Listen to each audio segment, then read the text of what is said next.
Welcome to my channel Kartik Katha. दोस्तों, आज हम गलत लोगों की संगति और सज्जनों की संगति से क्या फायदा और क्या नुकसान होता है, ये सब इस कहानी के माध्यम से सीखेंगे। यहाँ कोयला और चंदन उदाहरण के लिए बताया है। जयपुर गांव में एक शिक्षक थे। शिक्षक स्वभाव के भी अच्छे थे और दयालु भी थे। वो अक्सर जरूरतमंद लोगों की सेवा करते थे। उन्होंने अपना पूरा जीवन जरूरतमंद की सहायता के लिए समर्पित किया था। जब उनका अंतिम समय आया तो उन्होंने अपने बेटे को बुलाया और कहा, बेटा, मैंने अपना पूरा जीवन दुनिया को शिक्षा देने में गुजार दिया। अब अपने अंतिम समय में मैं तुम्हें कुछ जरूरी बातें बताना चाहता हूँ। तुम एक कोयला और चंदन का एक टुकड़ा उठा लाओ। बेटे को पहले तो यह अटपटा लगा, लेकिन उसने सोचा कि जब पिता का आदेश है तो यह सब लाना ही पड़ेगा। बेटे ने रसोई घर से कोयले का एक टुकड़ा उठाया।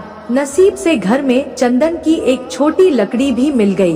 वह दोनों लेकर अपने पिता के पास गया। पिता ने कहा, अब इन दोनों चीजों को नीचे फेंक दो। बेटे ने दोनों चीजें नीचे फेंक दी और हाथ धोने जाने लगा तो उसके पिताजी बोले, ठहरो बेटा, जरा अपना हाथ तो दिखाओ।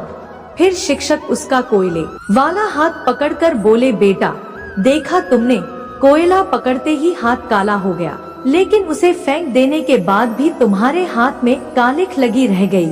गलत लोगों की संगति इसी तरह होती है। उनके साथ रहने पर भी दुख होता है और उनके न रहने पर भी जीवन भर के लिए बदनामी साथ लग जाती है। दूसरी तरफ सज्जनों का संग इस चंदन की लकड़ी की तरह होता है। जो साथ रहते हैं तो दुनिया भर का ज्ञान मिलता है और उनका साथ छूटने पर भी उनके विचारों की महक जीवन भर साथ रहती है। इसलिए हमेशा अच्छे लोगों की संगति में ही रहना, तुम्हारा जीवन सुखद रहेगा। शिक्षक का बेटा उसके पिता की बात अच्छे से समझ गया। दोस्तों, हमें भी सज्जनों का ही संग करना चाहिए, क्योंकि ऐसा करने से ही हमारे जीवन में खुशियां आती हैं और जीवन सुखद रहता है।